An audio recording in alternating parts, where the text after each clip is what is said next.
What's up YouTube? This is the Pond Diver with another real life DIY. Today we're going to go over Tiki table for the pool. Let's get into it.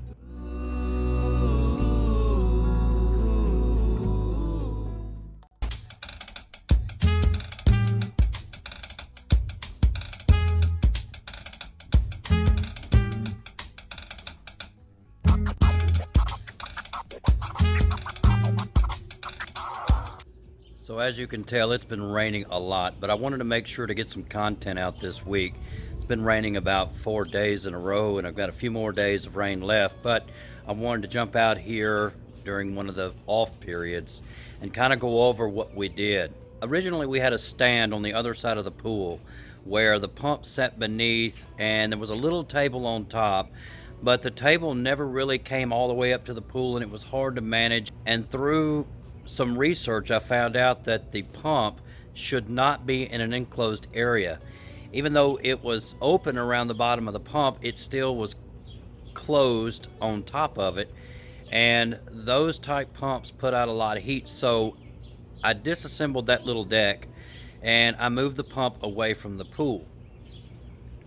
Now, if you're familiar with my other videos, the way I have my pool set up is I have a solar sail. About July, when it gets unbearably hot here in North Mississippi, we'll take that solar sail and spread it out across the pool. With the solar sail, I have 3 4x4 posts in the yard, 2 on the south side of the pool and 1 back there in the back. As you can see, it's much taller.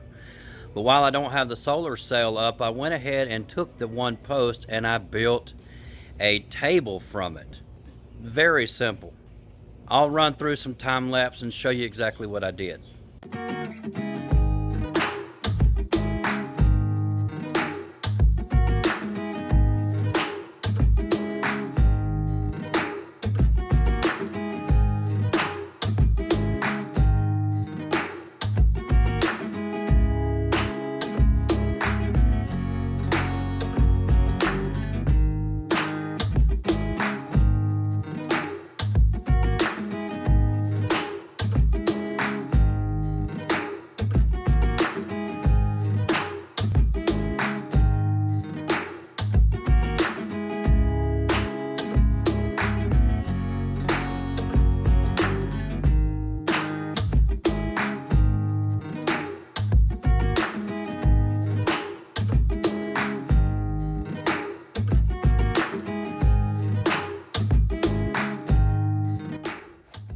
Here's real simple construction. What you see here, this copper line, is actually some fairy lights that I have behind the lattice. You can see there. You can't see them from the presentation side, but this is the back side of it. So this is the original post I have in the ground. I started out real simple. Took 2 2x4s, ran them on each side, and then I built a table off of the 2x4s. I cut these decking boards at 5 feet all the way to the back. And then in the front here, I put 2 4x4s on each column. They're 4x4x8, and on the bottom, it's got a little water down there from the rain on the bottom. I put them on small blocks so that they wouldn't rot over time. This little table I built over to the side, it's just to set this yellow hibiscus up. I wanted a little bit of color up here too. And I have a potato plant up here as well, just for some color while we're up here. Very simple construction. You can see I use decking boards for kind of the trim in the back, and then screwed the lattice into the back, decking board across the top, 2 decking boards on top, and then a piece of roof, and that's all it is. So if you want a little table like this, super easy. You can see there's a towel rack right there, and then there's another towel rack above us just to hang from. And these are the fairy lights. I'll take some night shots so you can see them. And I also added a couple of flickering lanterns, solar lanterns right there, that are really cool. I expect a review on those pretty soon. But anyway, let me walk around to the front and I'll explain some more. So this is a kind of a side shot right here. You can see how the table comes all the way up to the pool. That's the original post right there in the back. I just ran the 2 2x4s up to the pool and then attached the decking boards to it and built a frame around the bottom. And it comes all the way up to the pool.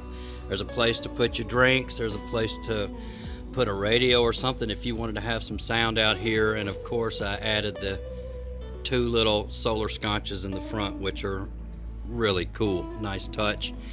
It's just a little place for privacy, and it's also a place to put your belongings. Some of us have a hard time taking electronic breaks, so you can certainly set your phone or something like that up there if you wanted to. So I know this was a quick DIY. It's just something, it's another modification that we made to the pool that we've already been enjoying now for a couple of weeks, and it's something real easy you can do. It doesn't take a master carpenter. I did everything with a skill saw and a chop saw and a few deck screws. Total time start to finish took about 4 hours. Material list did not exceed $165 for the whole entire thing. Remember, I did have one post in the back that I built everything off of. If you don't have the post, it may cost you another $8 or $9 to put the post back there if you built it exactly like we did. If this is your first time stopping by the channel, I certainly appreciate it. If you want more real life DIYs and reviews, go ahead and subscribe to the channel and hit that bell for weekly update. Until then, this is the Pond Diver.